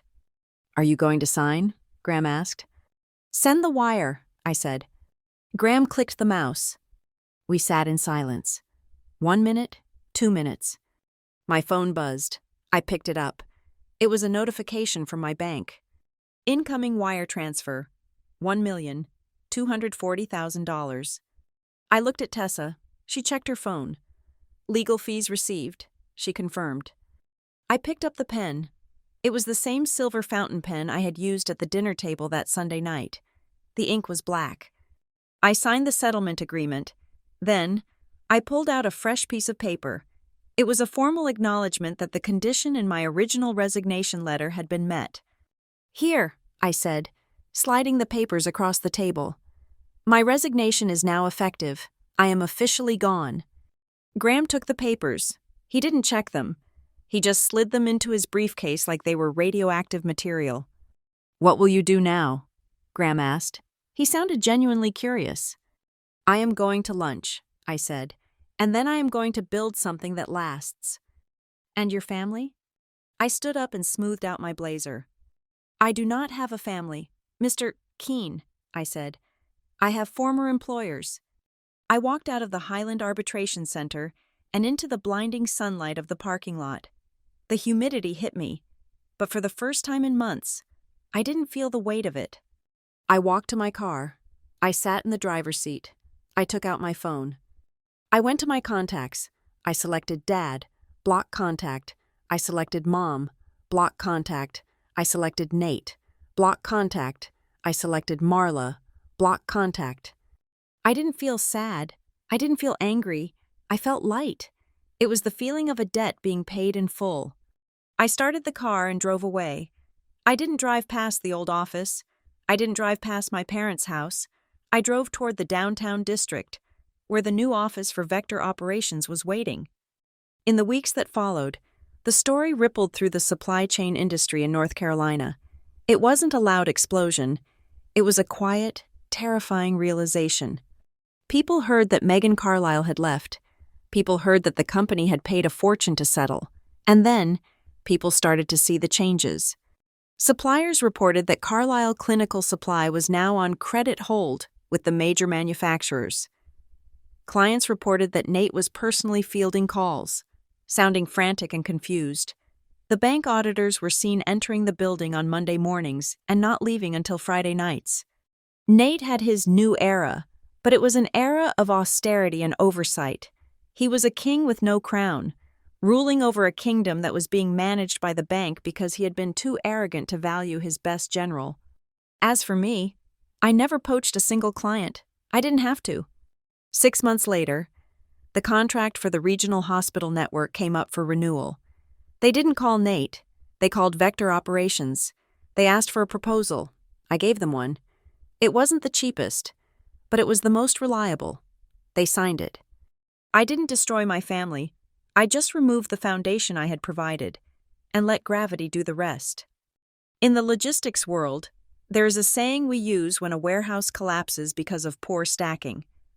Don't fire the architect when you are still standing on the roof. My parents learned that lesson the hard way. I just made sure they got a receipt. Thank you so much for listening to the conclusion of My Parents Fired Me After 18 Years of Dedication, but after that, their lawyer kept calling. I would love to know where you are tuning in from today. Are you listening from a busy subway in New York, a quiet room in London, or maybe somewhere right here in Vietnam? Please leave a comment below sharing your location and your thoughts on Megan's strategy.